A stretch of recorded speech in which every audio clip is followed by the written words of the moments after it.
uh, it requires a certain amount of information in order to be effective, and that we would not see AI really being effective until it got to that level.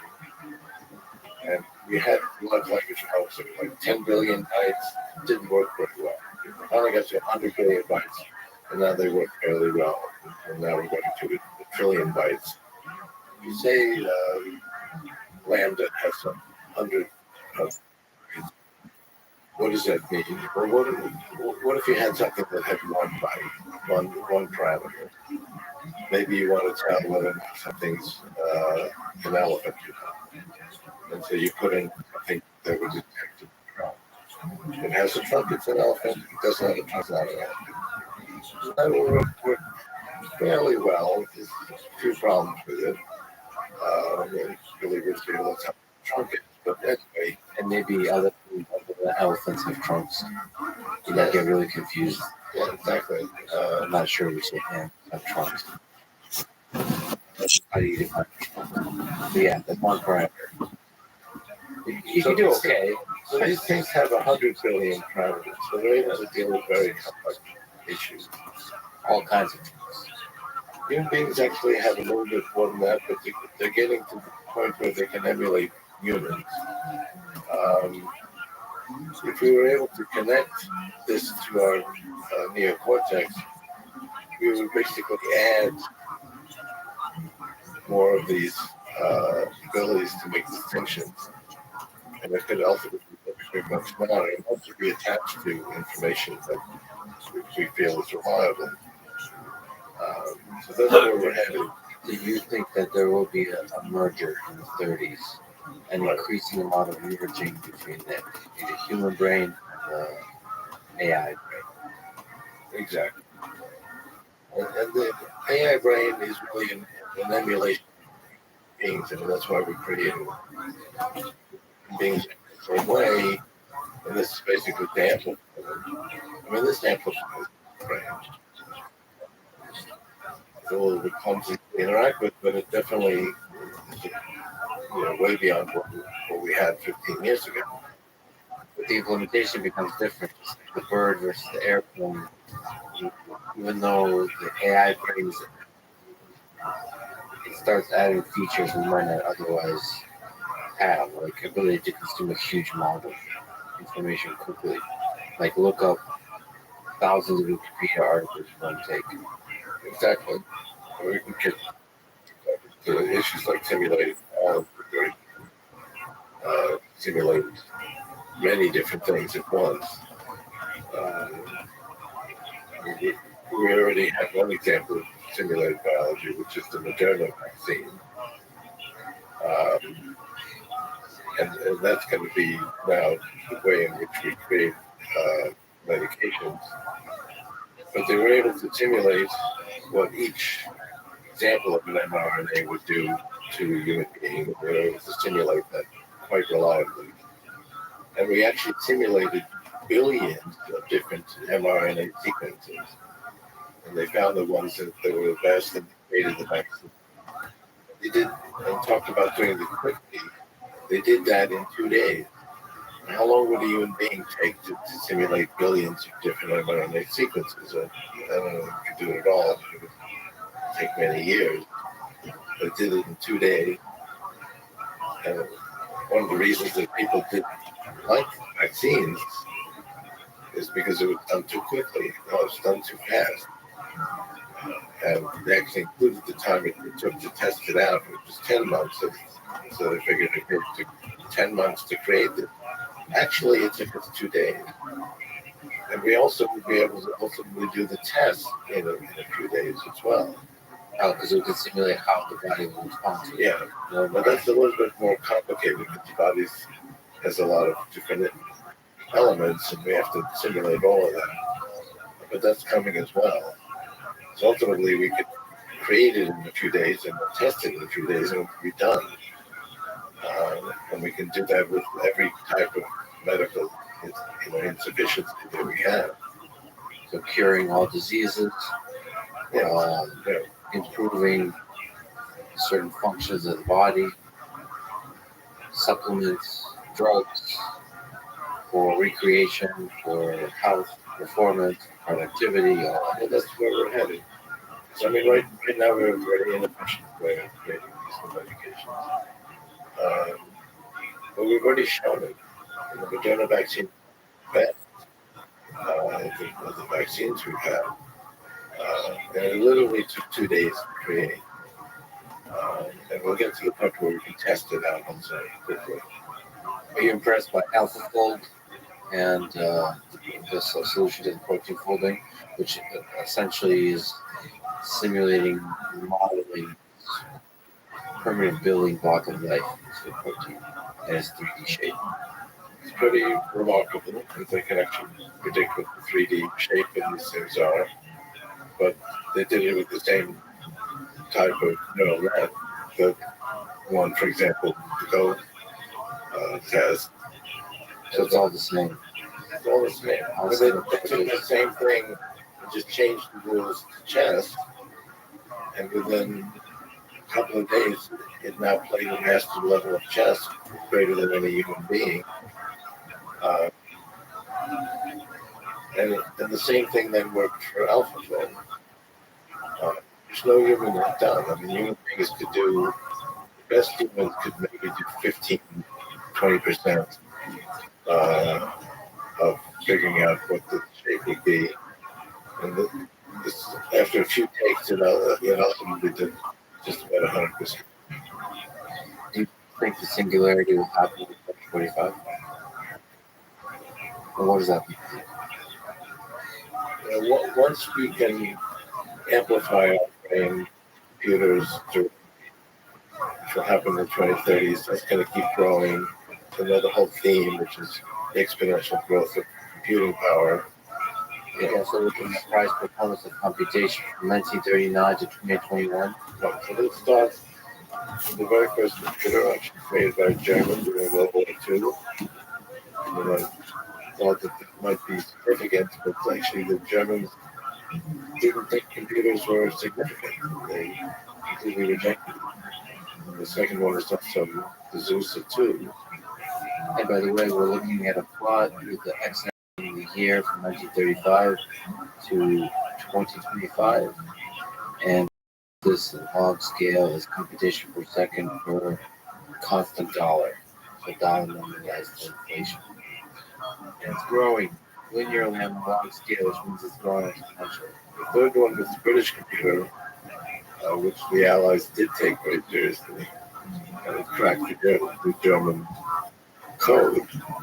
The British began the Battle of Britain, which otherwise absolutely would not have happened if they hadn't cracked the code using computer. So that's an exponential graph. So a straight line on that graph is exponential growth. And you see 80 years of exponential growth.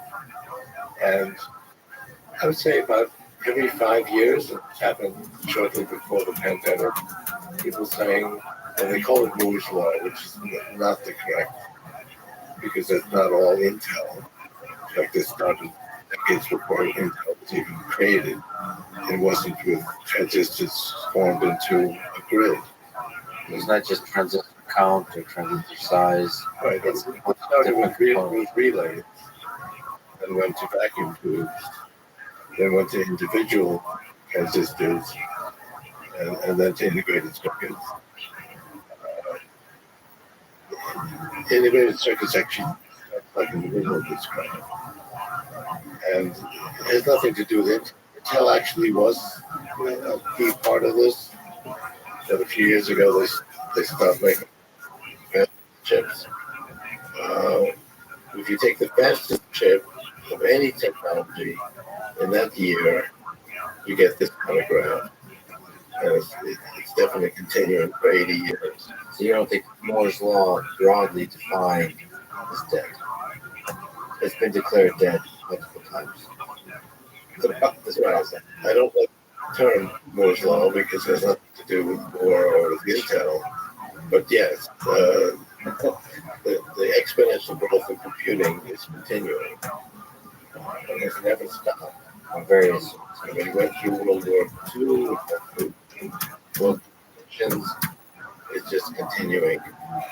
Um, and if you continue that out along with software games, which is another issue, and they really multiply. Whatever you get from software games, you multiply by the computer games, you get faster and faster speed. This is actually the fastest computer models that have been created, and that actually expands roughly twice a year. Like every 6 months, it expands by two.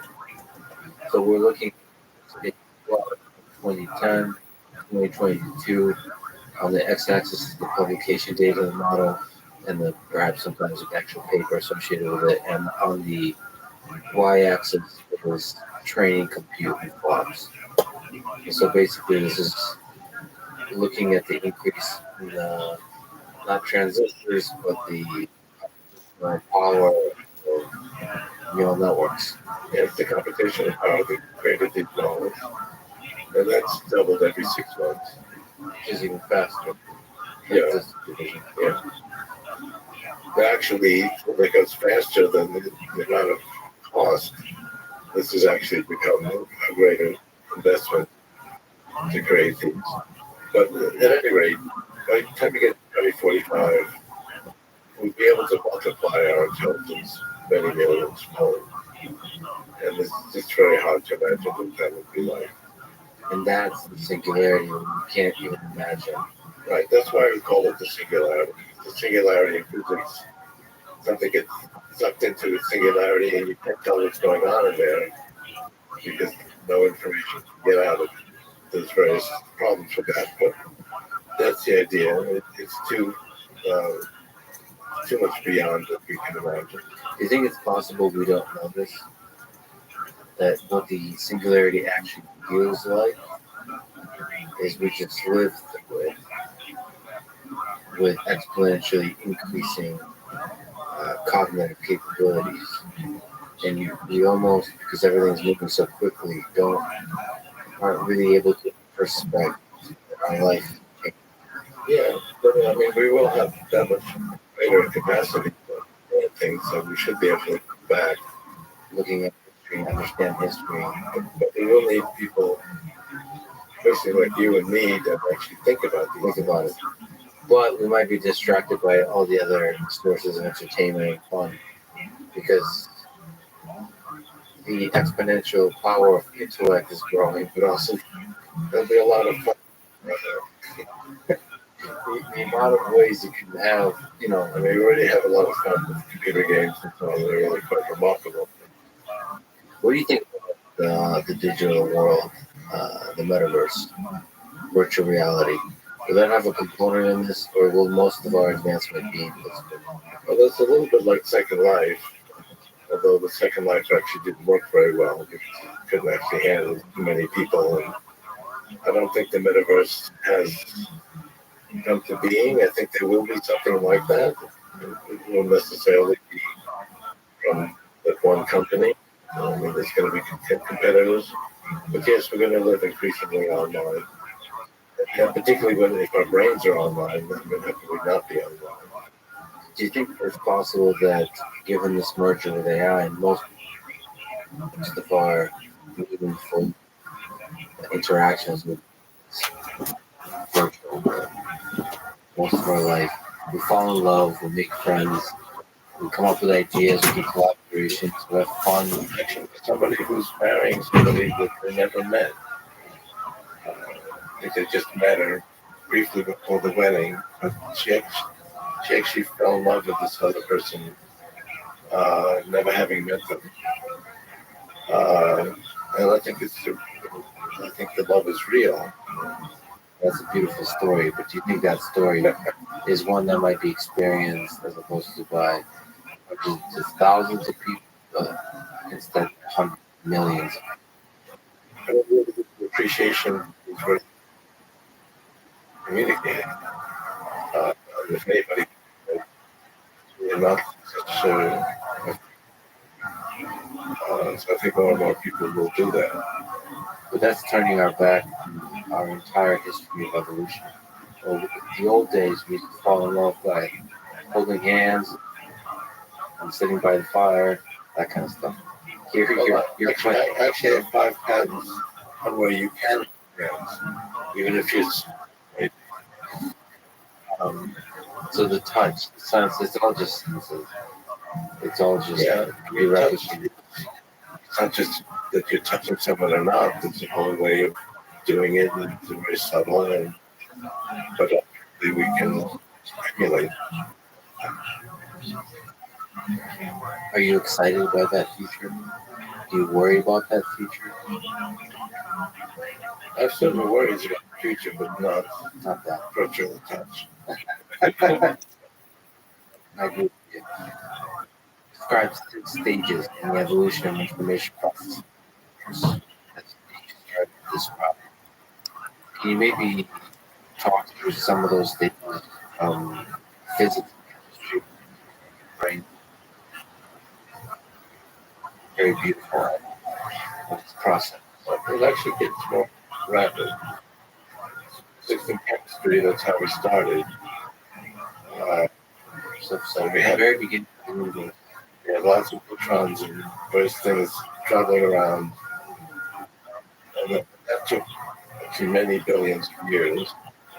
Kind of jumping ahead here to kind of some of the last stages where we have things like love and creativity. It's really quite remarkable that happened. And finally, physics and chemistry created biology and DNA.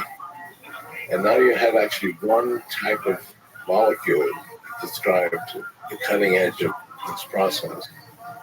And we go from physics and chemistry to biology. And finally, biology created brain. I mean, not everything that's created by biology has a brain, but eventually brains came along. And all of this is happening faster and faster. Yeah. It created increasingly complex organisms. Another key thing is actually not just brains, but our thumb. Because animals with brains even bigger than humans. Elephants have a bigger brain. Whales have a bigger brain. They've not created technology because they don't have a thumb. So that's one of the really key elements in the evolution of humans. This physical manipulator device that's useful for puzzle solving in physical reality. So I can look at a tree and go, oh, I can actually strip that branch down and eliminate the leaves, carve a tip on it, and create technology. And you can't do that if you don't have the thumb. So thumbs then created technology. Technology also had a memory, and now those memories are competing with the scale and scope of human beings. And ultimately, we'll go beyond it, and then we're going to merge human technology with human intelligence and understand how human intelligence works, which I think we already do, and we're putting that into our human technology. So create the technology inspired by our own intelligence, and that technology supersedes us in terms of its capabilities. And we ride along. But do you often see it as we ride along, but a lot of people don't see that. They say, well, you got humans, you got machines, no way we can ultimately compete with humans. And you can already see that. Lisa Dahl is the best golf player in the world, says he's not going to play golf because playing golf for human was like the ultimate intelligence. No one else could do that.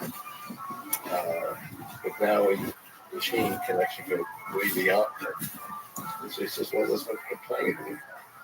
that may be more true for games than it is for life. I think there's a lot of benefit to working together with AI in regular life. So, if you were to put a probability on it, is it more likely that we merge with AI or AI replaces us? A lot of people just think computers come along, people that you can't really compete, and that's the end of it. As opposed to them increasing our abilities. And if you look at most technology, it increases our abilities. Uh, we look at the history of work. Look at what people did 100 years ago. Does any of that exist anymore? People, I mean, if you were to predict that all of these jobs would go away and would be done by machines, people would say, well, it's going to be, no one's going to have jobs. And there's massive unemployment. Um, but I show in this book that's coming out, uh, the amount of people that are working, even as a percentage of the population, has come way up. We're looking at the x-axis year from 1774 to 2024, and on the y-axis personal income per capita in constant dollars, and it's growing super linearly. I mean, Yeah, 2021 constant dollars, and it's gone way up. That's not what you would predict, given that we would predict that all these jobs would go away. But the reason it's gone up is because we basically enhanced our own capabilities by using these machines as opposed to them just competing with us. That's a key way in which we're going to be able to become far smarter than we are now by increasing the number of different parameters we can consider in making a decision. I am very fortunate to be able to get a glimpse preview of your upcoming book, Singularity Engineering, and one of the themes outside of just discussing the increasing exponential growth of technology, one of the themes is that things are getting better in all aspects of life. And you talk just about this, and one of the things you're saying is with jobs. So let me just ask about that. There is a big concern that automation, especially powerful AI, will get rid of jobs, because people will lose jobs. And as you were saying, the sense is throughout the history of the 20th century, automation did not do that ultimately. And so the question is, will this time be different? Right. That is the question. Will this time be different? And it really has to do with how quickly we can merge with this type of intelligence. For the Lambda GPT-3 is out there. Maybe it's overcome some of its key problems. And we really have an enhanced human intelligence. That might be a negative scenario. But I mean, that's why we create technologies to enhance ourselves. And I believe we will be enhanced. We're not just going to sit here with 300 million modules in our neocortex. We're going to be able to go beyond that.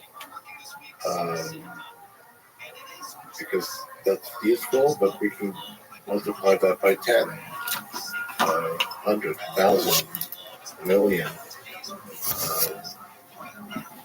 And you might think, well, what's the point of doing that? It's like asking somebody that's never heard music, well, what's the value of music? I mean, you can't appreciate it until you've created it. There's some worry that there'll be a wealth disparity, class or wealth disparity. Only the rich people will be, basically, the rich people will first have access to this kind of thing. And then because of this kind of thing, because the ability to merge will get richer exponentially faster. And I say that's just like, there's like 4 billion cell phones in the world today. In fact, when cell phones first came out, they weren't very inexpensive. You had to have some wealth in order to afford them. Yeah, there were these big, sexy phones. And they didn't work very well. They did almost nothing. So you can only afford these things if you're wealthy at a point where they really don't work very well. So achieving scale and making it inexpensive is part of making it work. Exactly. So these are not totally cheap, but they're pretty cheap. And you can get them for a few $100s. Especially given the kind of things it provides for you. There's a lot of people in the third world that have very little, but they have a smartphone. Yeah, absolutely. And the same will be true with AI. I mean, I see homeless people have their own cell phones. Yeah, so your sense is any kind of advanced technology will take the same trajectory. Right. It also becomes cheap and will be affordable. I probably would not be the first person to put something in my brain to connect to computers because I think it has limitations. But once it's really perfected, at that point it will be pretty inexpensive. I think it will be pretty affordable. So, in which other ways does you outline your book as life getting better? 'Cause I think, Well, I have 50 charts there, yeah, where everything is getting better. I think there's a kind of cynicism about, uh, like if you look at extreme poverty, for example. For example, this is actually a poll taken on extreme poverty, and then people were asked, "Is poverty gotten better or worse?" The options are increased by 50%, increased by 25%, remain the same, decreased by 25%, decreased by 50%. If you're watching this or listening to this, try to vote for yourself. 70% thought it had gotten worse, and that's the general impression. 88% thought it had gotten worse or remained the same. Only 1% thought it decreased by 50%, and that is the answer. It actually decreased by 50%. So only 1% of people got the right optimistic estimate of how poverty is. Right, and it's just the reality. And it's true of almost everything you look at. You don't want to go back 100 years or 50 years. Things were quite miserable then, and we tend not to remember that. So literacy rates increasing over the past few centuries across all the different nations, nearly to 100% across many of the nations in the world. It's gone way up. Average years of education have gone way up. Life expectancy is also increasing. Life expectancy was 48 in 1900, It's over 80 now.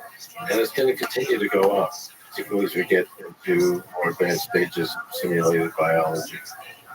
For life expectancy, these trends are the same for at birth, age 1, age 5, age 10, so it's not just the infant mortality. And I have 50 more graphs in the book about all kinds of things. Even spread of democracy, which might bring us some sort of controversial issues, still has gone way up.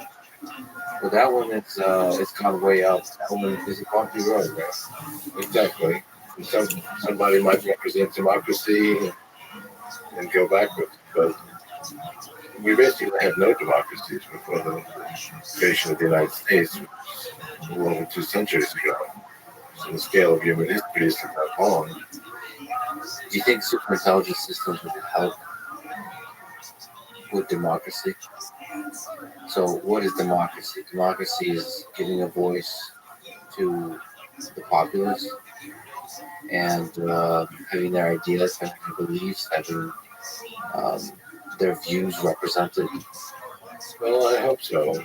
I mean, we've seen social networks can spread conspiracy theories, which have been quite negative. I mean, for example, being against any kind of stuff that would help your health. So, those kinds of ideas have on social media, what you notice is they increase engagement. So, dramatic division increases engagement. Do you worry about AI systems that will learn to maximize that division? I mean, I do have some concerns about this, and I have a chapter in the book about the perils of advanced AI, uh, spreading misinformation on social networks is one of them, but there are many others. What's the one that worries you most that we should think about to try to avoid? Well, it's hard to choose. Um, we do have the nuclear power that evolved when I was a child. Remember, we would actually do these drills against nuclear war. We'd get under our desks and put our hands behind our heads to protect us from the nuclear war. Seemed to work. We're still around, so we're protected, but that's still a concern. And there are key dangerous situations that can take place in biology.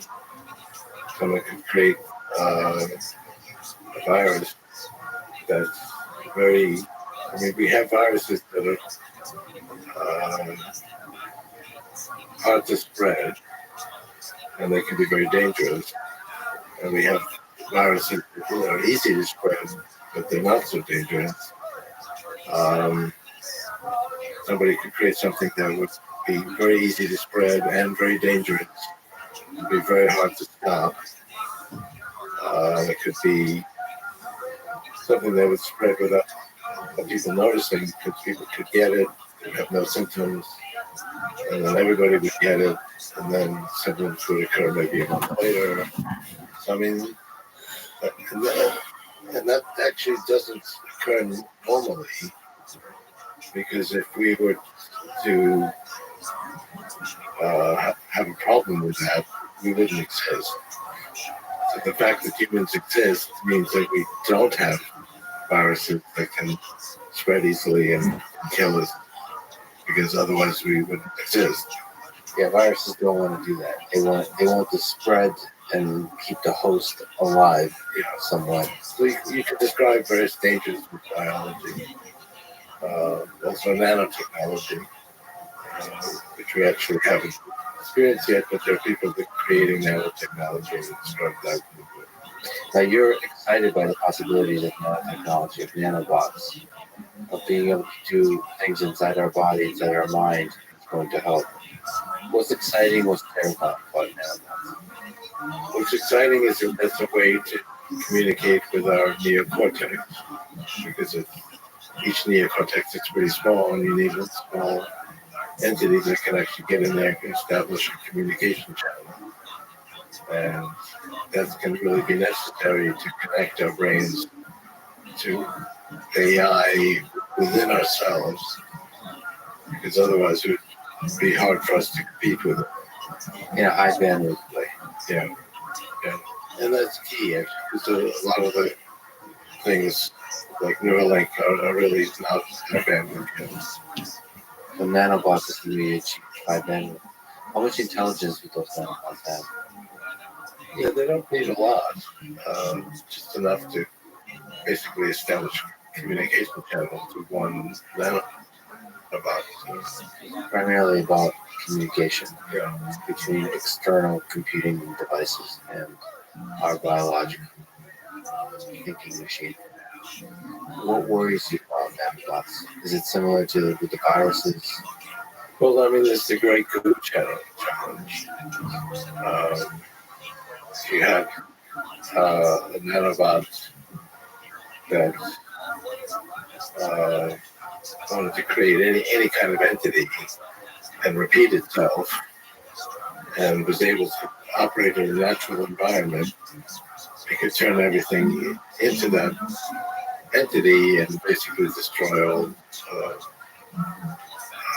biological life. So you mentioned nuclear weapons. Yeah. I'd love to hear your opinion about the 21st century and whether you think we might destroy ourselves.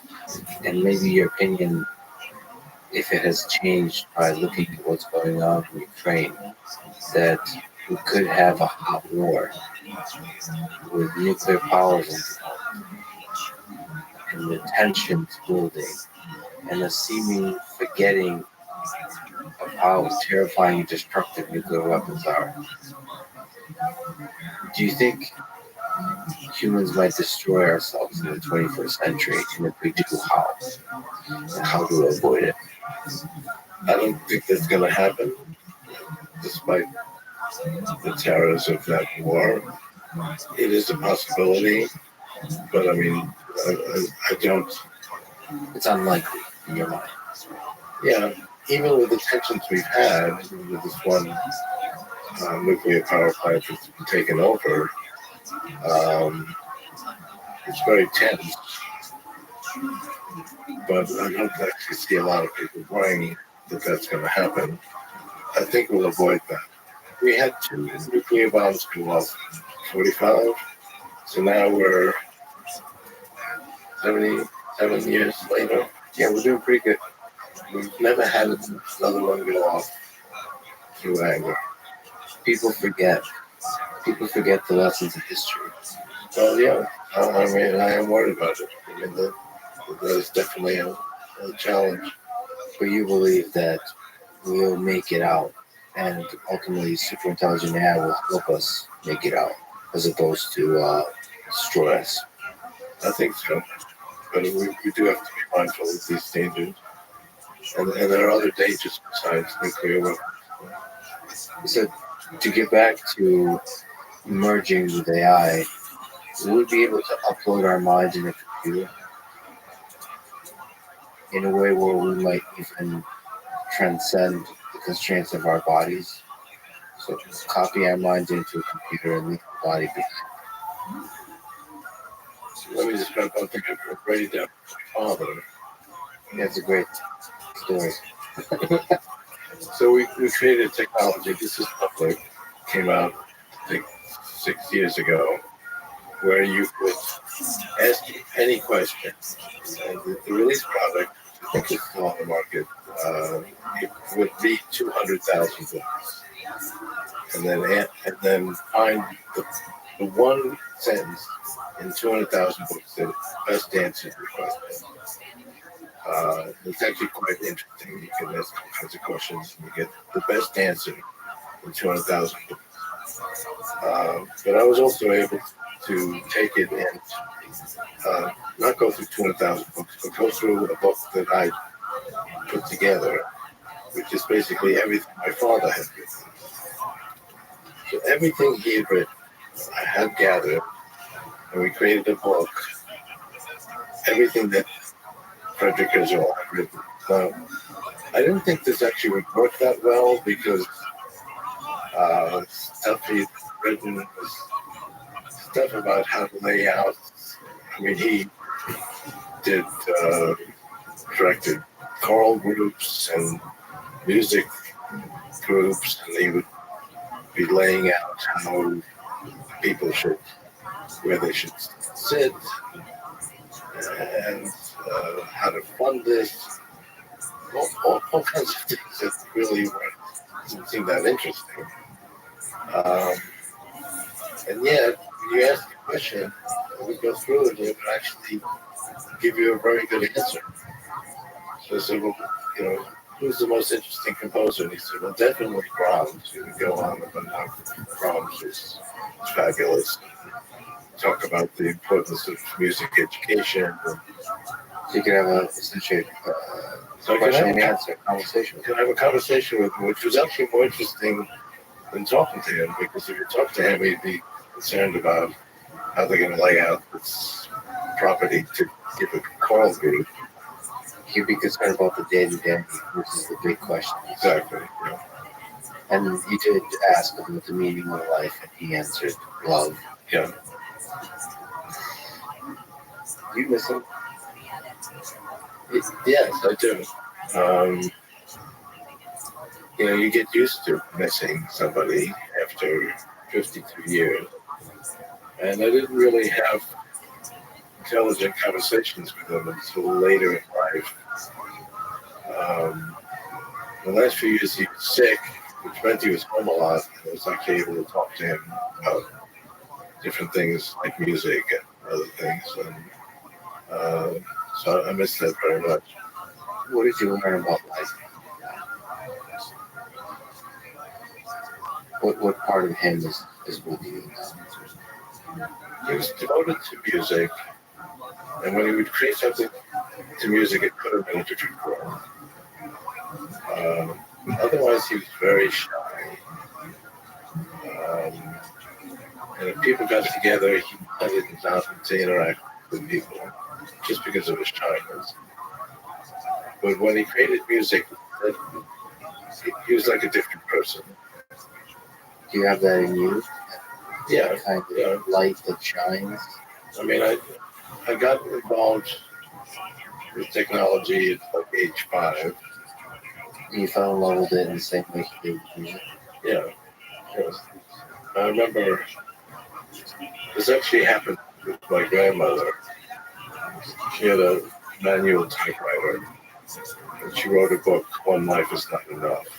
It's actually a good title for a book I might write. And it was about a school she had created. Well, actually, her mother created it. So my mother's mother created the school in 1868, and it was the first school in Europe that provided higher education for girls. It went through 14th grade. If you were a girl, you were lucky enough to get an education at all, you would go through like 9th grade. And many people didn't have any education as a girl. This went through 14th grade. Her mother created it, she took it over, and the book was about the history of the school and her involvement with it. When she presented it to me, I was not so interested in the story of the school, but I was totally amazed with this manual typewriter.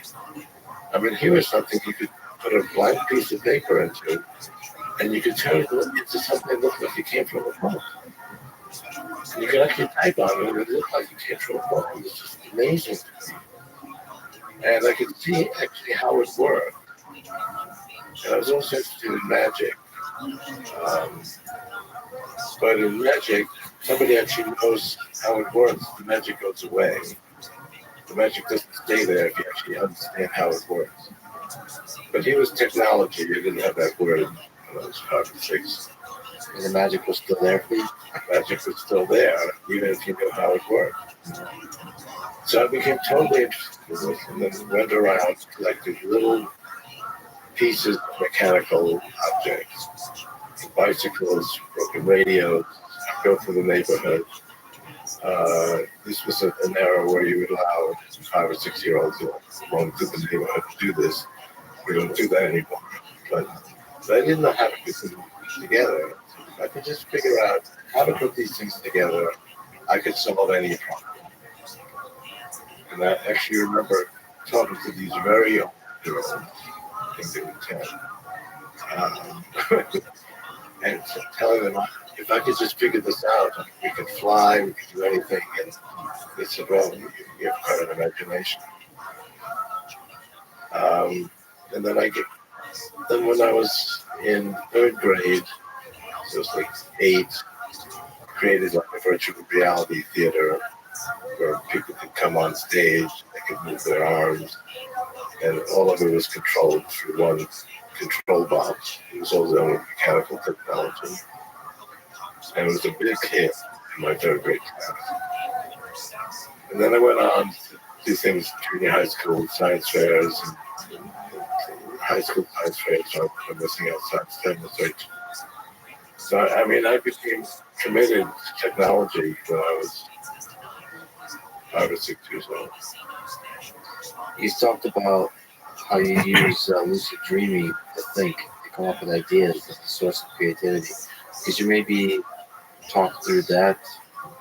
Maybe the process of how to, you've invented a lot of things. You came up and thought of some very interesting ideas. What advice would you give, or can you speak to the process of thinking, of how to think creatively? Well, I mean, sometimes I will think through in a dream and try to interpret that, but I think the key issue that I would tell younger people is to put yourself in the position that what you're trying to create already exists. And then you're explaining like How it works. exactly. That's really interesting. You paint the world that you would like to exist, think can exist, and reverse And engineer then you that. actually imagine you're giving a speech about Yeah. how you created it. So you'd have to work backwards as to how you would create it in order to make it work. That's brilliant. That requires some imagination, some first principles thinking, like to visualize that world. That's really interesting. And generally, when I talk about things we're trying to invent, I would use the present tense as if it already exists. Not just to give myself that confidence, but to everybody else who's working on it. We just have to kind of do all the steps in order to make it actual. How much of a good idea is about timing? How much is it about your genius versus its timeless? Timing's very important. I mean, that's really why I got into futurism. I wasn't inherently a futurist. That was not really my goal. Really to figure out when things are feasible. We see that now with large scale models. The very large scale models, GPT-3, it started 2 years ago. 4 years ago, it wasn't feasible. In fact, they did create GPT-2, which didn't work.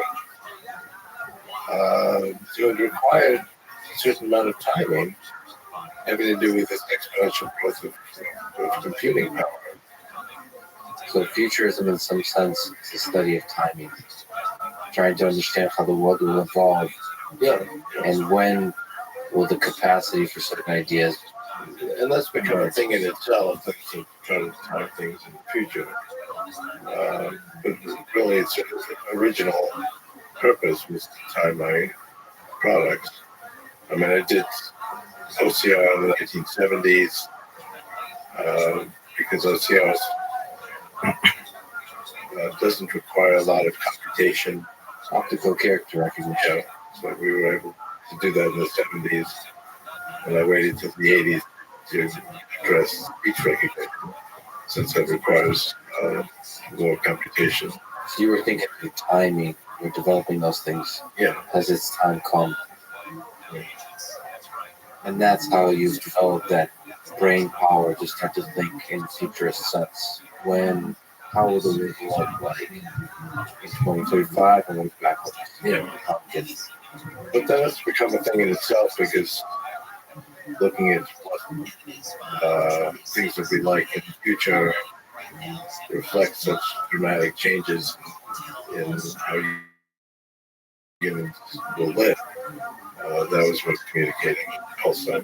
So you develop that muscle of predicting the future and then apply it broadly and start to discuss how it changes the world, technology, how it changes the world of human life on Earth. In Danielle, some of your books, you write about someone who has the courage to question assumptions that limit human imagination to solve problems. And you also give advice on how each of us can have this kind of courage. It's good that you picked that quote, because I think that does symbolize what Danielle is about. Courage. So how can each of us have that courage? Questions. I mean, we see that when people can go beyond the current realm and create something that's new. And take Uber, for example. Before that existed, you never thought that would be feasible. And it did require changes in the way people worked. Is there practical advices you give in the book about what each of us can do to be a Danielle? Well, she looks at the situation and tries to imagine how she can overcome those obstacles, and then she goes for it. She's a very good communicator. She can communicate these ideas to other people. That's practical advice of learning to program and recording your life and things of this nature becomes useful. So you list a bunch of different suggestions how to throw yourself into this world. Yeah, kind of a idea how young people can actually change the world by learning all of these different skills. And at the core of that is the belief that you can change the world.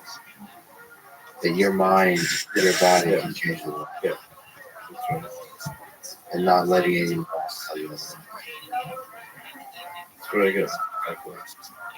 And we upload the story told about your dad and having a conversation with him. We're talking about uploading your mind to the computer. Do you think we'll have a future with something you call afterlife? We'll have avatars that mimic increasingly better and better our behavior, our appearance, all that kind of stuff. Even those that perhaps not no longer. Yeah, I mean, we need some information about them. When I think about my father, I have what he wrote. He didn't have a word processor, so he let you write that much. And our memories aren't perfect. So how do you even know if you created something that's satisfactory? You could do a Frederick Kurzweil Turing test. It seems like Frederick Kurzweil to me. But the people who remember him, like me, don't have a perfect memory.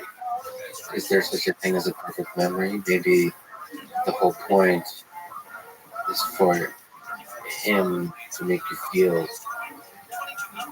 a certain way. Yeah. Well, I think that would be the goal. That's the connection we have with loved ones. It's not really based on very strict definition of truth, or about the experiences we share. Yeah. And they get more from memory, but ultimately they make us smile.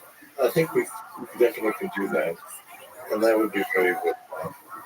So do you think we'll have a world of replicants, of copies? There'll be a bunch of Ray Kurzweils. Like I could hang out with him, I can download it for $5 and have a best friend, Ray. And you, the original copy, wouldn't even know about it. Do you think that world is? There he is. First of all, do you think What's good, big dog? feasible, or do you?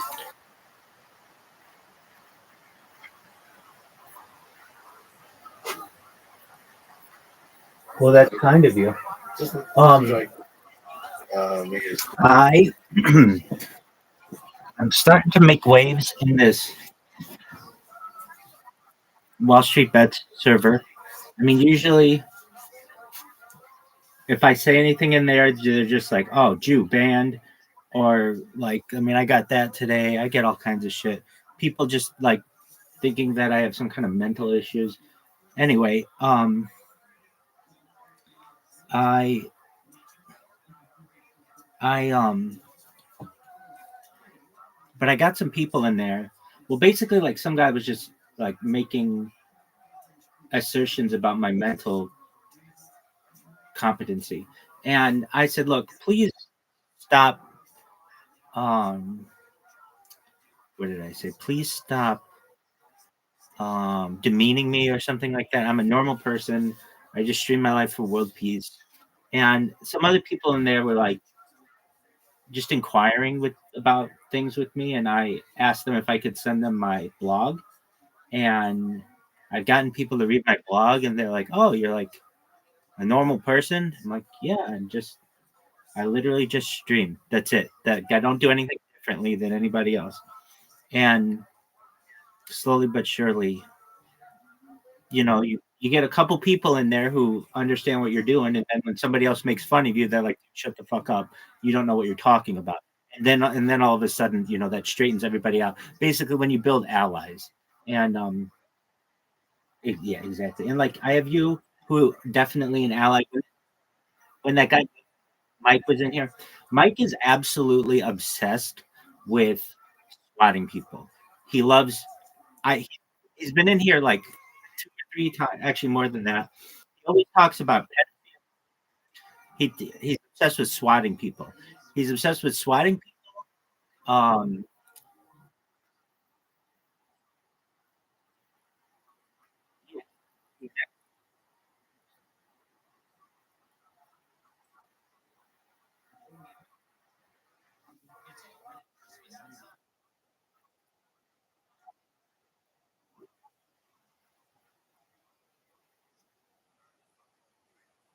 Exactly.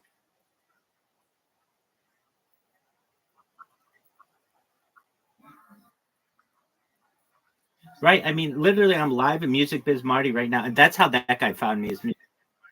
And it's like, I mean, if anybody wanted to make fun of me, I'm like the biggest target possible. But the other day, that guy came in here with that Doc guy. Doc guy's a nice guy. I'm not saying the other guy's not a nice guy, but they kept coming in here like plotting how they could get people swatted. And I'm like, dog, I don't normally stop people from having discussions in here. I welcome discussions. But I said, look, guys, if you think that this is the server for you so that you can plot how to like how to swap people, how to have pizzas delivered to people, how to have someone's car towed. That's not what I talk about. Other things, and I'm like, look, they also have this like unhealthy. I don't know if it's unhealthy. Well, they it is unhealthy, but they have an obsession with talking about other people and pedophilia. And I'm like, guys, I don't want to talk about these things. These aren't positive things. So that guy left, but Doc stayed. And Doc and I talked for at least an hour on just future technology. All I did was go through that big list of stuff that big list of like, hey, that we're talking about space lasers and we're talking about space elevators and lunar crete and like solar sails, all that shit. And he and I talked about it for a long time. So I know that if I get them on the right track, I could have positive discussions with them. But that one guy, like we were talking about like finance or something, and that goes, wait, I got a quick question. Okay, what is it? Well, aren't you afraid of getting swatted? Look, that's like not a really big concern of mine. I think that the police are smart enough to know that that is a tactic that people use, and if anything, I think they're aware of my streams, so I'm not too worried about it. I know, I know the like when I first started this, I emailed every single person that I knew in Orange County and made them aware, like, hey, please share my stream. So the mayor of Irvine has gotten that. The police of Irvine are aware of that. The like every major media in Southern California is aware of it. So if anything, like I've done my best to make people aware of it. Did any of that shit work? No, because at the time I'd only been doing it like a year, and it's very difficult to be like to understand what I'm doing in like one email and not have it look like a huge manifesto. So but I've explained to these guys before. I'm fully aware of what can happen, and I'm prepared for it. And if anything bad happens to me, it's just going to be all the better for me. Then I'll be the next Luigi, whatever this fucker's name is, because I'll be like very well known and be like, oh, this guy's all over the internet. So in fact, that's almost one of the better things that could happen to me, because then that would cause a public incident, and then I would get press from it. Again, as I said before, I don't care what they say about me, just make sure to spell my name right. As long as you're talking about me, I'm winning. It's when no one talks that you die. That's even almost in history as well. If people are still talking about you and you're still relevant, well, you're sort of still alive. At least your memory is alive. Once you become someone who is insignificant and no one cares about anymore, well, that's when it becomes an issue. And I don't want that to happen to me. So I'm doing my best to at least create this just giant compilation of data. I even go through my own data and I look at random Instagram accounts that I have. I have like maybe 15 different Instagram accounts with thousands of posts. I mean, like 3,000 posts, and they're all like something either me singing a song or they're an hour worth of film or footage of me from a bot that I've created that just like always records my life on Instagram. And when people just you don't even have to go to YouTube to see me. When you can just look at your phone, like some people just see on Instagram, wow, this person has so much data. It's unreal. Oh, dude, you have to um I mean, like I don't even know what this is. What is this? Not taking advice from a guy who looks like a Wikipedia depiction of an incel. Dog, he already said he blocked me. I thought that was his deal. Hey, what's going on? How are you? Shout out. Hey, McMuffin, how old are you?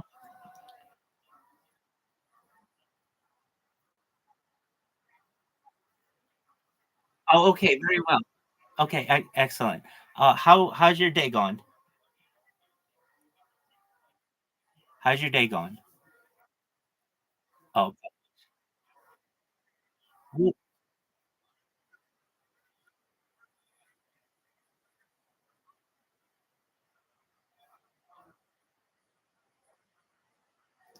all right. Well, Caspian Sea, help Tacky do what they need to do.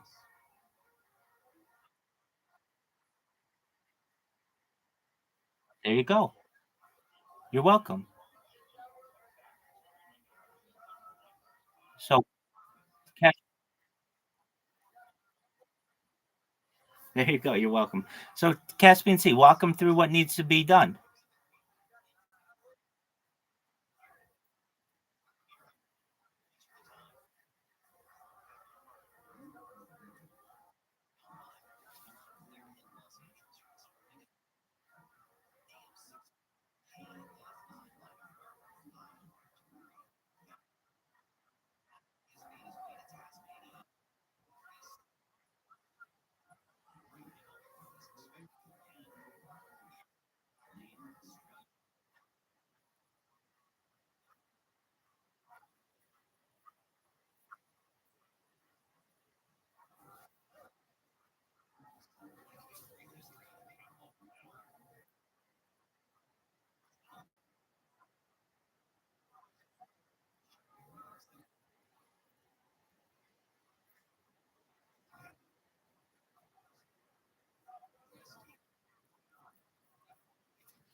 Wait, I have a question.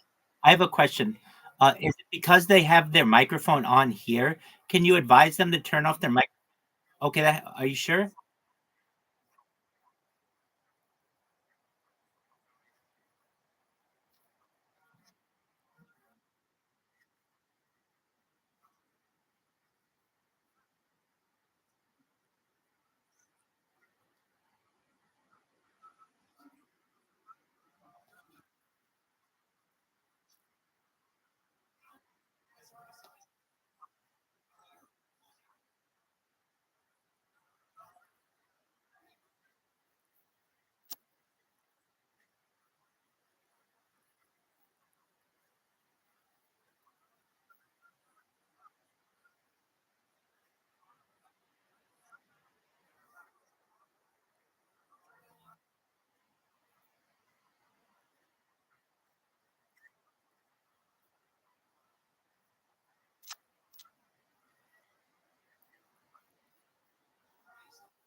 May.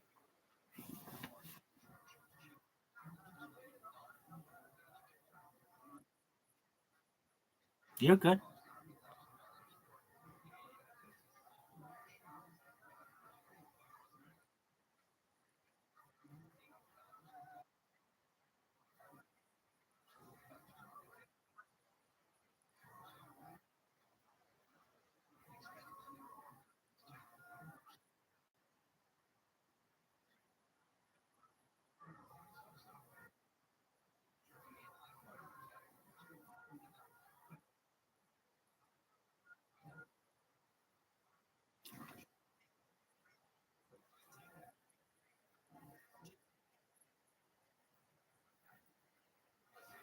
Tacky McMuffin, you have thousands of people who are subscribed to you on YouTube. That's phenomenal. That's phenomenal. And you're doing this all with free software, essentially. I mean, you have no idea how much respect I have for you. That is such an amazing. Oh, absolutely. Great job.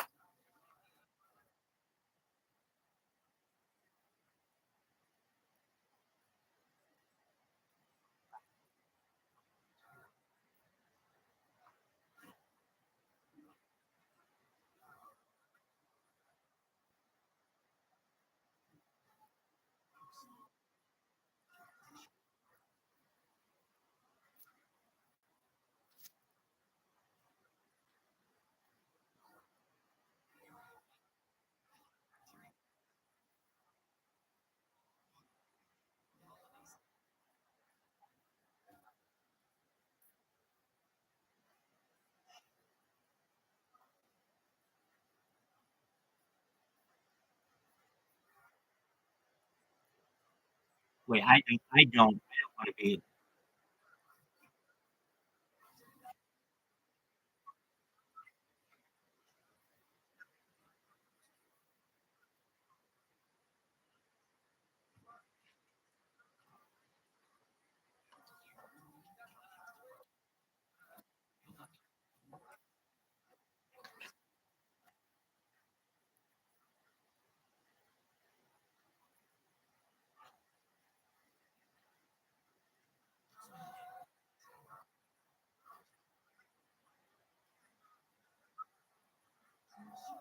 You're normal, and I didn't even notice you.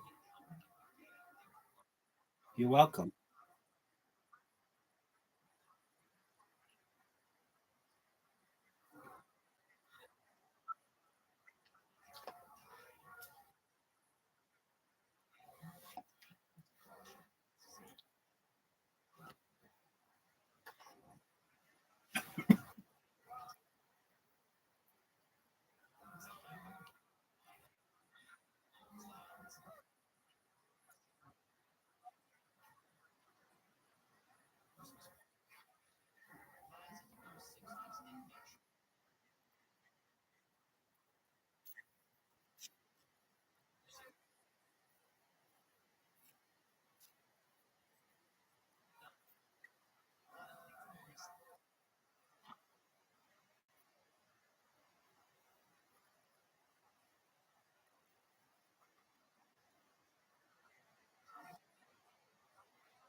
I don't think it's odd. It's very normal to me. This would in the 80s. This would be in the 80s. This would be a party line. In the 90s, it would be a well instant message discussion.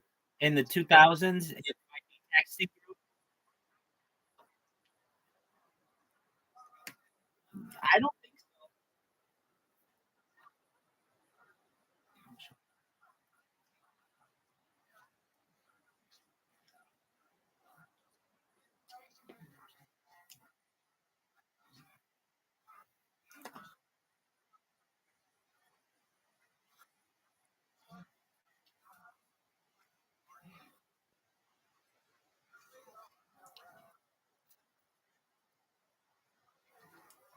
so. I think it's like what somebody would have back in the day, like a watering hole or a bar. It's people with them, and you're comfortable around them, and you just talk. That's what people did in bars for hundreds of years.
Thanks.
And people from that, absolutely, people from that stream, well, they continued to watch me, and I sang karaoke for hours thereafter, and then they joined, and I had people from there who joined my stream, and I became very close with them. We would watch movies together and do trivia together. I've texted with them, like, I mean, like, they were really, really nice. So that was honestly like the best influencer um spotlight that I could have ever gotten. I met Caspian C that way, and I mean, I can't say enough things about the music with Marty community. They've really been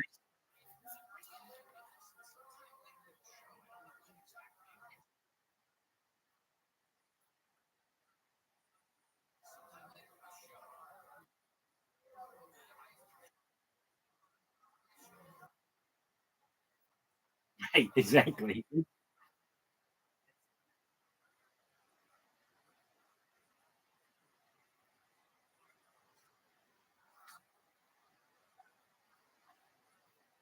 I mean, they're cameras. I'm not paying attention to them.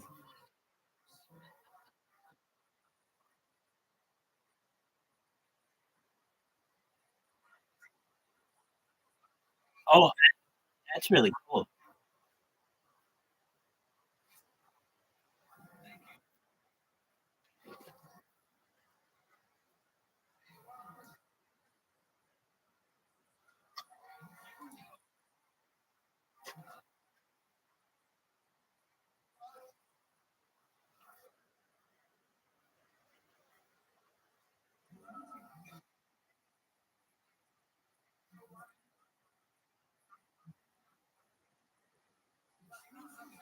That's tacky.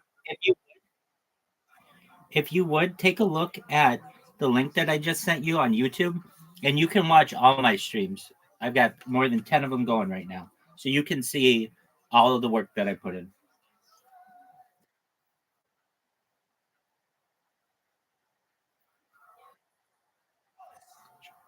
Uh-uh.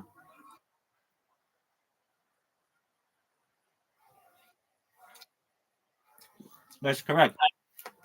I have more data than any person ever on the internet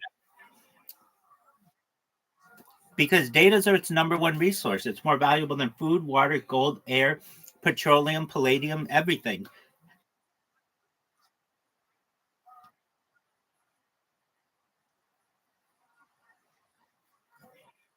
No, actually, I do it for world peace. I don't want people to have war anymore.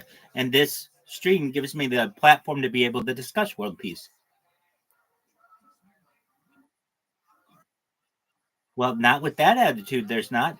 But if you think, given enough time, world peace is. Go ahead.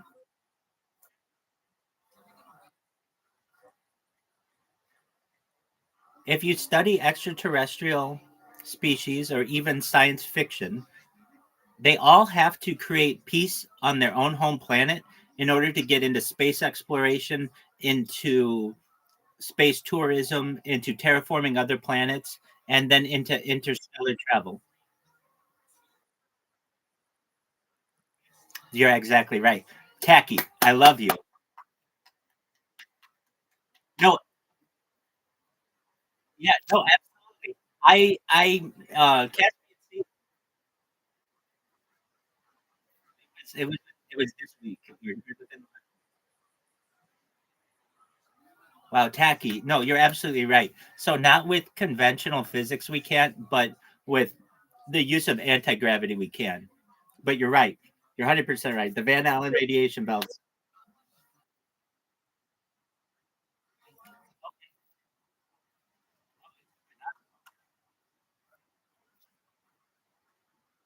Yeah, tacky, tacky knows.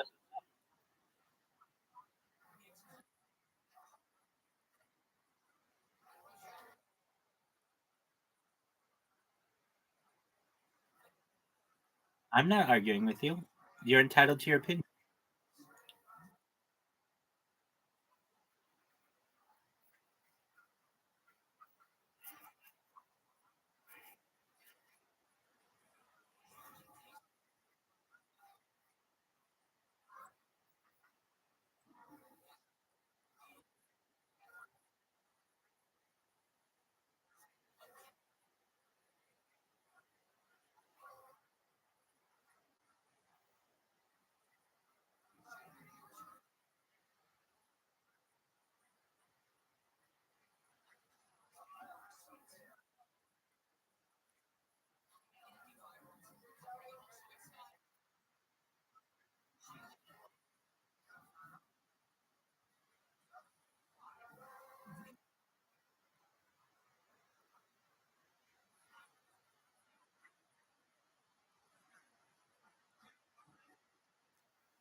What is your channel?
Pardon me.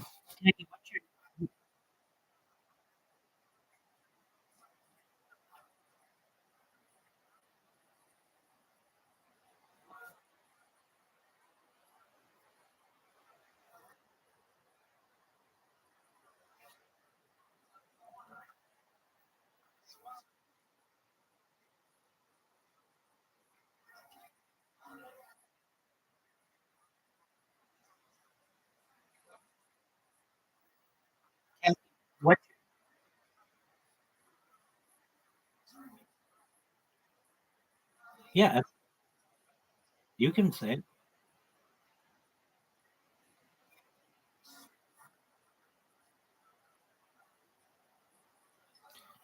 Tacky, what's your channel?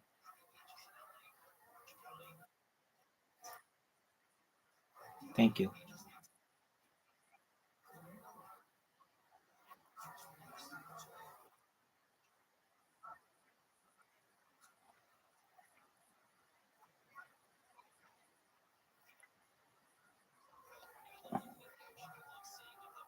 I've got it.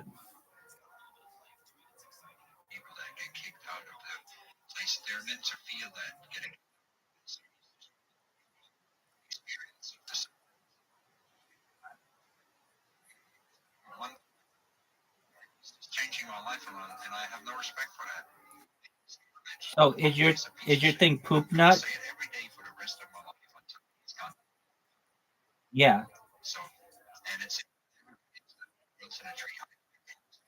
You have so much. I mean, you have 8 people watching you right now. That's phenomenal.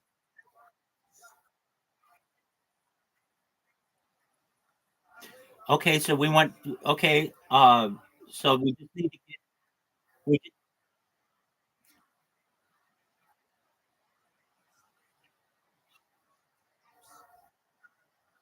so we just need Potato to see it. Okay, and they're live right now. Okay, what is their?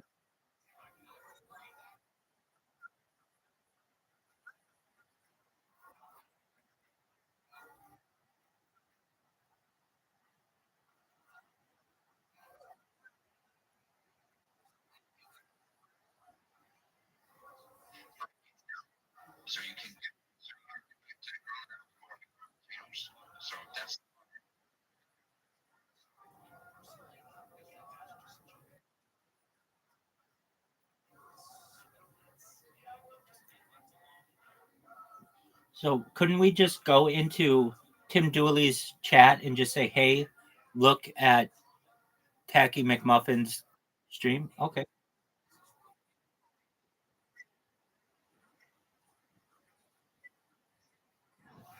yeah, I'll make.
Tacky. Okay, so what do you want me to say to him? Tim, look at not Crystal Station on YouTube.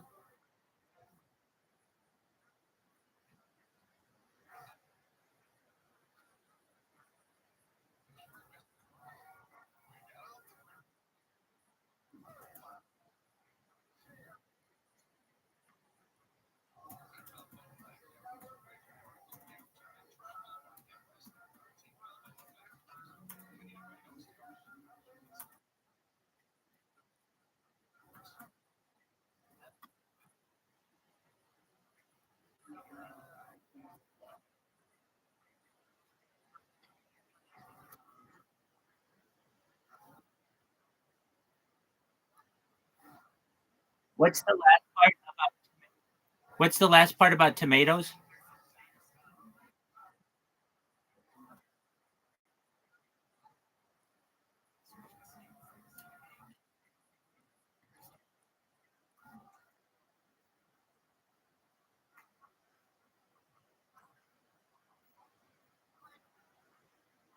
No, it's on an account that's backup video archive 007.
Somebody's got too big dog.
Thank you, man.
Yeah, definitely. She can get it.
No, you're absolutely fine. You're absolutely fine.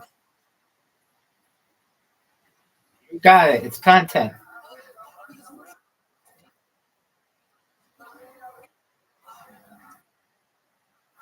Not at all.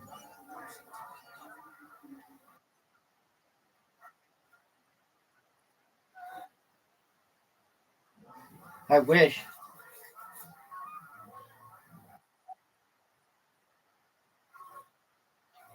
Perhaps, perhaps someday.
President Biden's first call.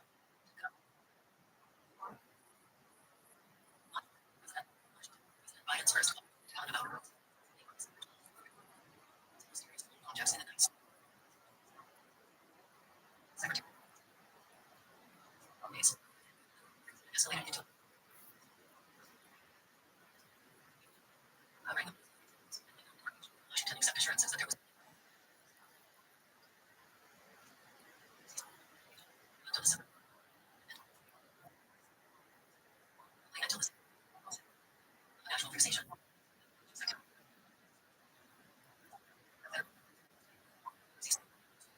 Within days of the first signing, other agencies were looking.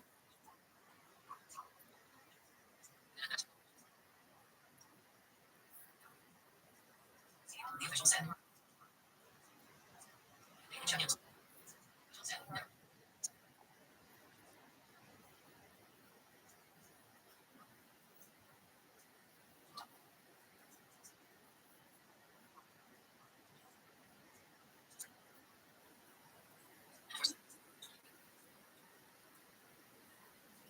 The sightings began the night of November.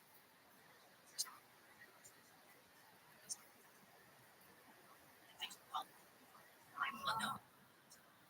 Over 2 hours. Emergency. Person said. In New Jersey. And there are a lot of smart houses in New Jersey as the sightings continue. Administration. Sean drones over. Search center.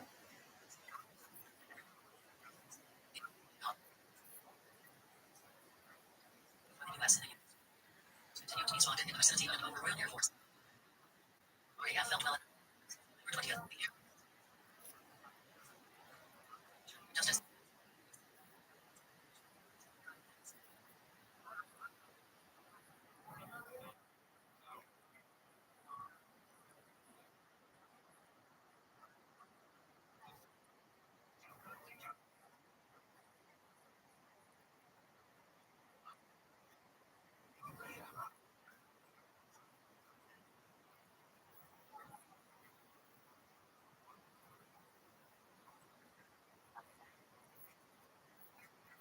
Anyone lineage and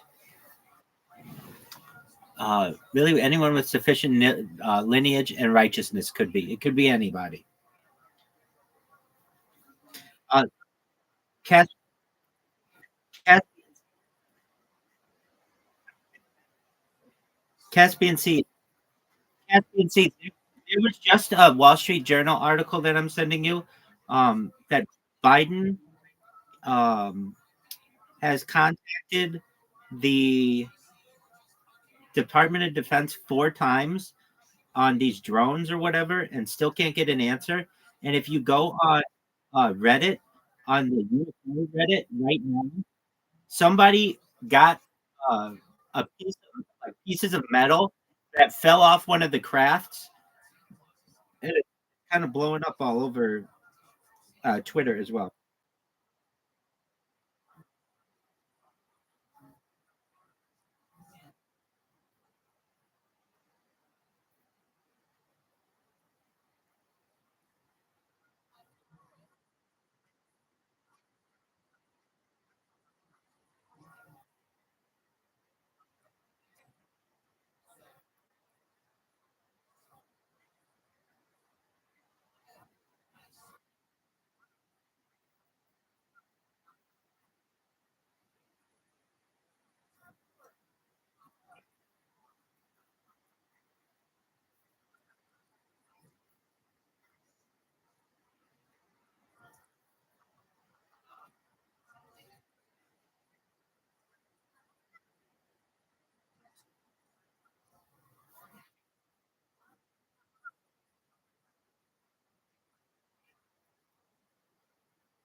Hold on. Look at the Reddit thing I just sent you, and you can see picture of the metal.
Big time.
as well.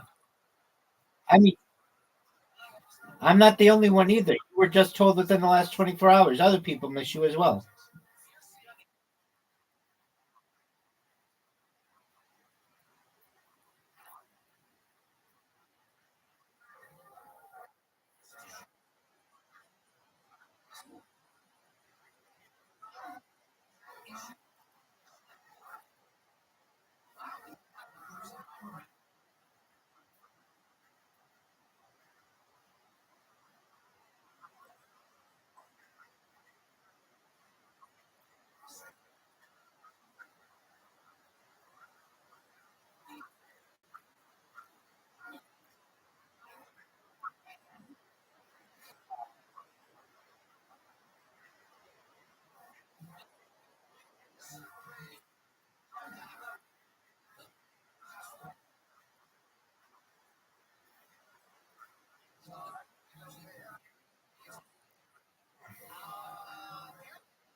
Well, you will.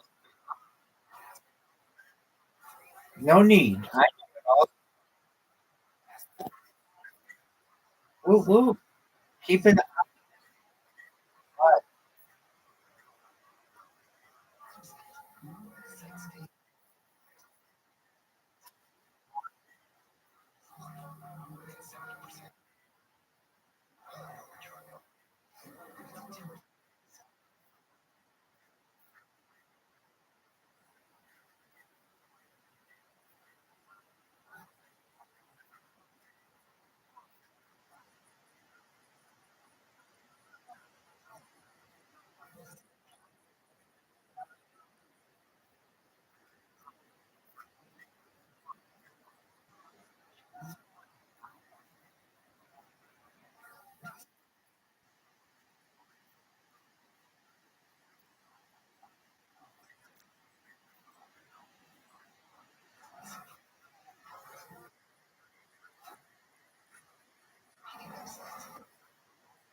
I don't even know what it is.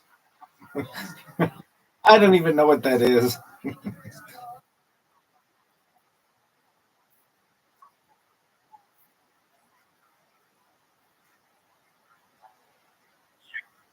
No, I get it. I get it.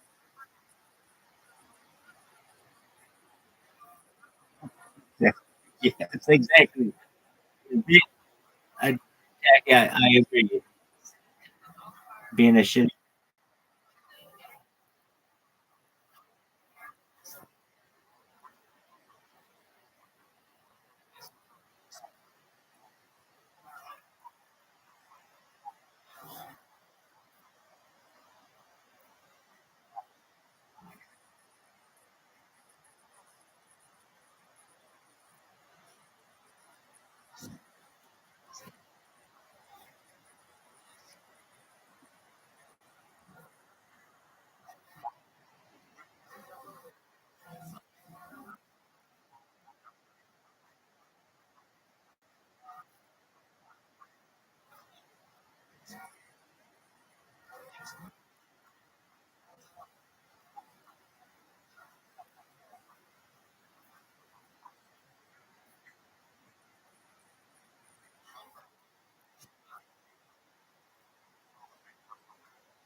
I am. How are you?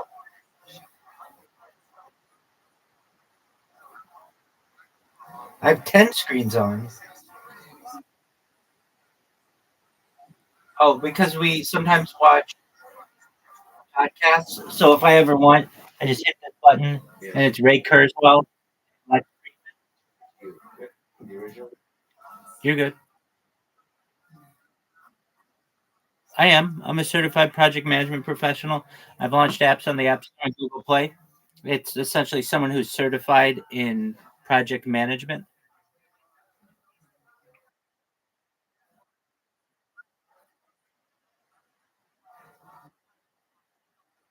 Generally, you're going to want an engineer.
Thank you.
Drive an excursion?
You're fine.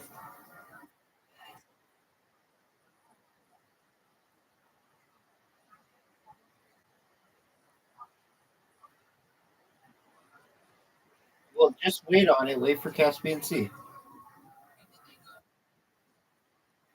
Wait, wait for Caspian Sea. He'll be back in a moment. How was your day today?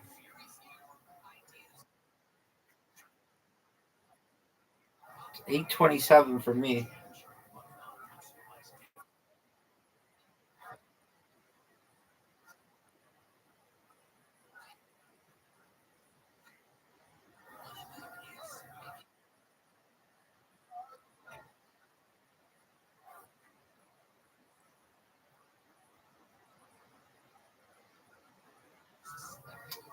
That's unfortunate.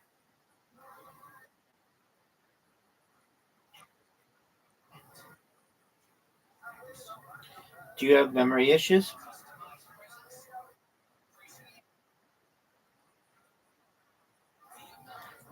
Vitamin D? Okay.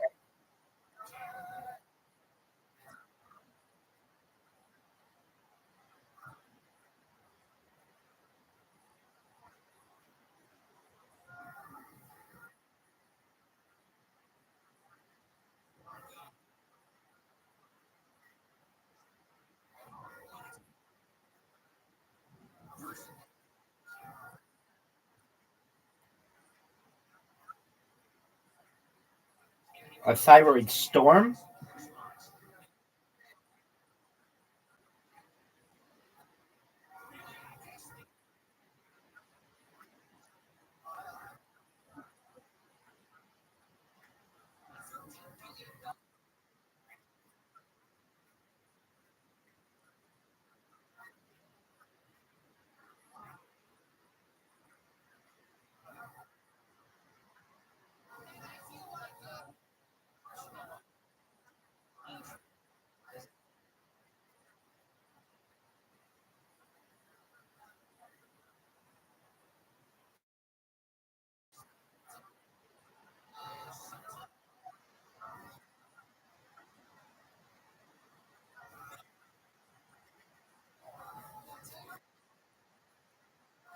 Well, we're here to support you. I hope you feel better.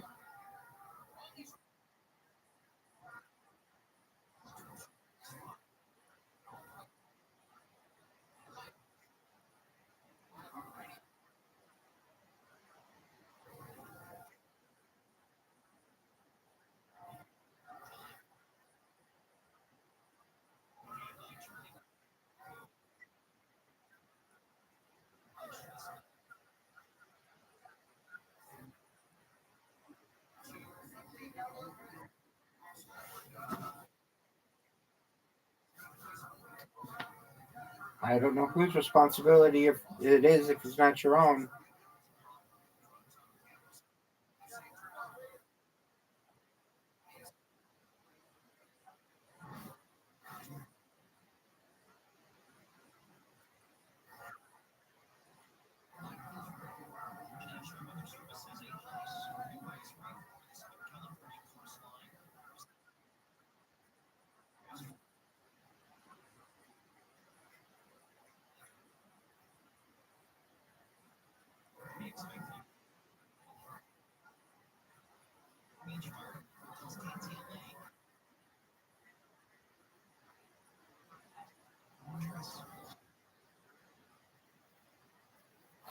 Yeah, I'm in agreement with you on that.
Yeah, we did. You changed my life, Afirmatia. I even changed. You did. You really did. I even changed part of the paragraph that I have in the introductory letter that goes to anyone who goes out. It used to say everything in the universe is subjective except this sentence. Now it says every opinion in the universe is subjective except this sentence. So I mean that was huge. I even told Caspian C about it. Like I hadn't seen him for a little bit, and the first thing I told him was like, "Dude, Affirmatia, we had this discussion on the speed of light, and it caused me to make some changes. So thank you so much."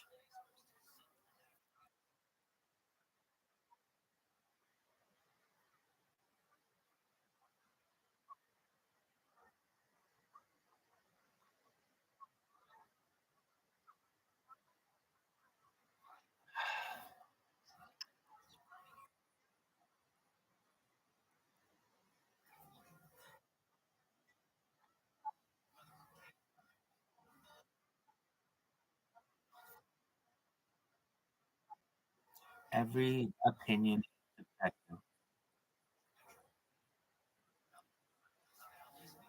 Well, every sub I can work through this. Okay. So there has to be something that is true. I guess okay, every opinion is subjective. But isn't that a statement that has to be true?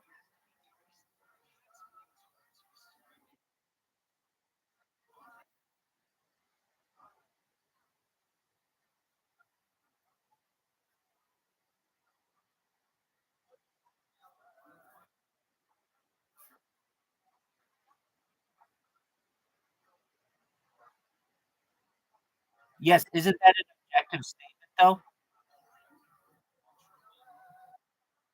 Isn't that an objective statement? No, objective. Right. So there has to be one objective thing.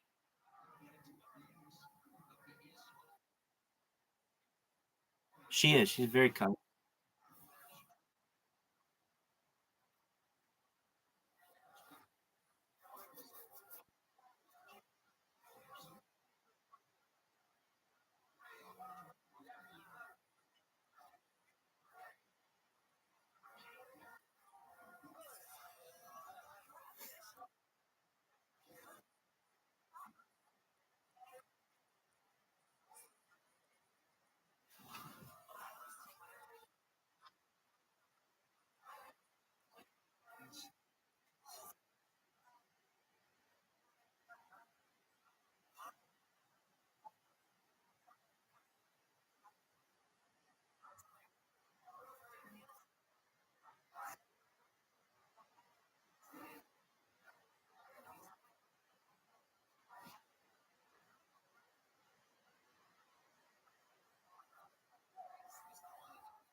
Let's work through this because it'll keep me up all night. All right.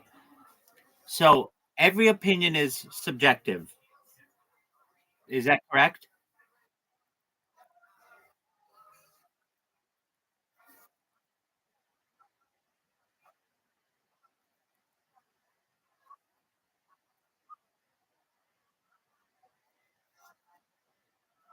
I agree. I agree. We went into that. On this sentence, every opinion is subjective.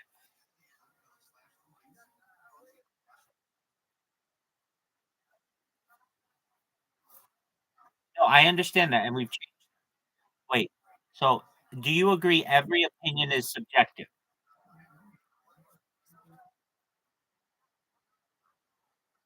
And isn't that an objective? Hold on. Isn't that an objective statement?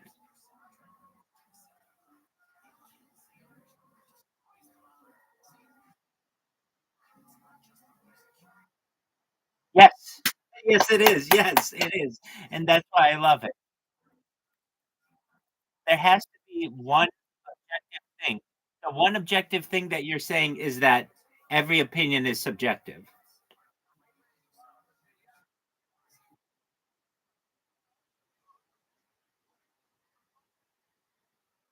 Yes.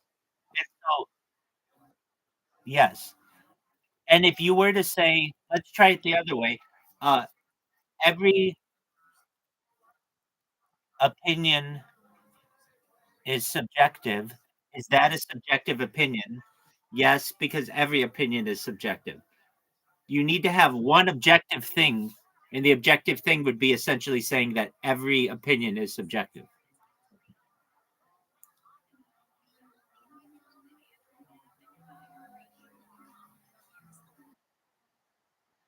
That's okay.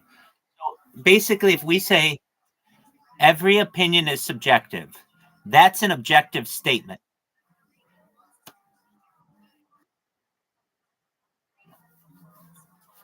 And so there has to be one objective opinion. And the objective opinion is that every opinion is subjective. Okay. I love this conversation.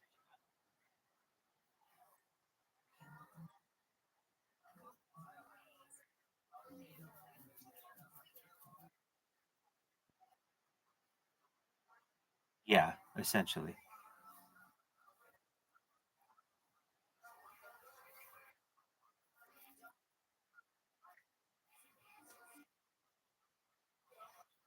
Too com- too complicated. I mean, I that could be right, but so the sentence is every opinion is subjective except this one. There you go. It's paradoxical. You have to establish at least one thing is objective, and that one thing basically says that everything is subjective. There you go.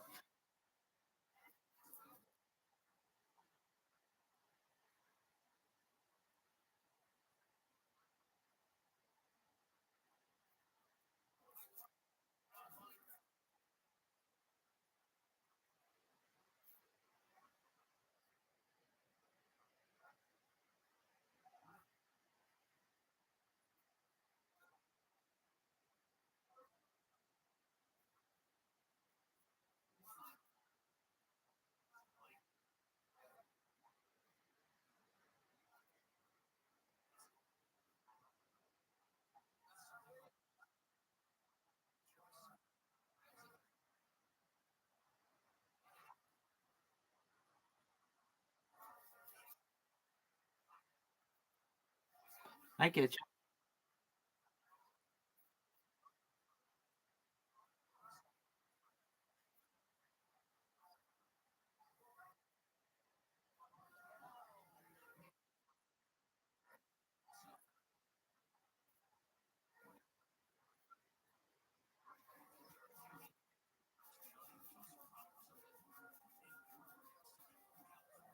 My mind, well,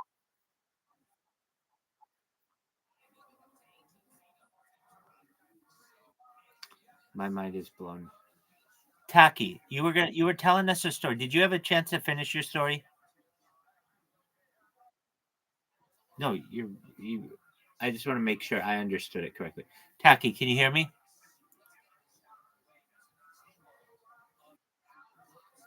Okay, that's all right. Taki, are you there? She might have, or they might have popped away for a second. All right. Well, I need to get some sleep because if not, I mean, I don't really have anything, but nevertheless, I will just be crappy and tired and all kinds of other things. I affirmation though, for as long as I live, I will remember the gift you gave me. So thank you so much for pushing me on that. Normally, I'm like, no, no, no, I've got it figured out. No, no, no, no, I've got it figured out. But no, I knew there was something more to it. So thank you so much. I very much appreciate it. Thank you. Absolutely.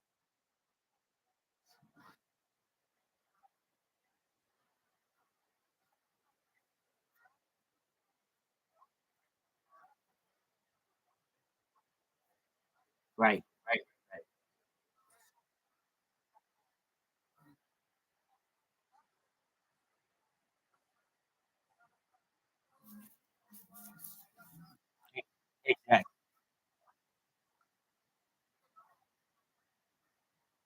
at the beginning of the Big Bang.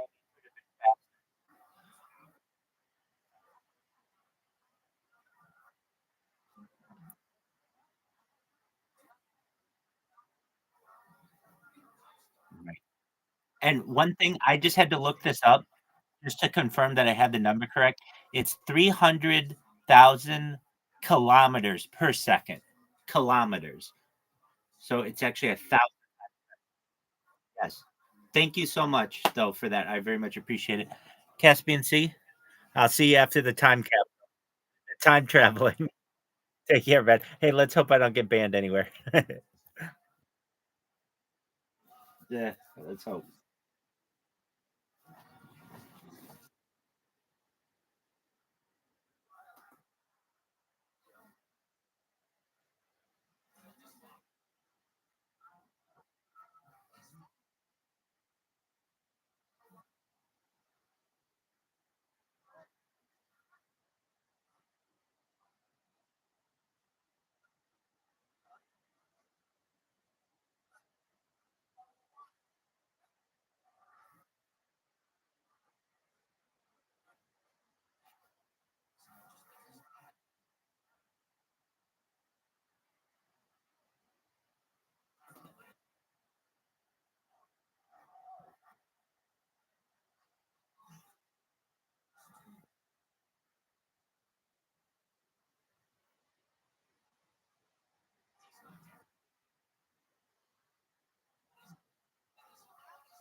Welcome to the Pirate History Podcast.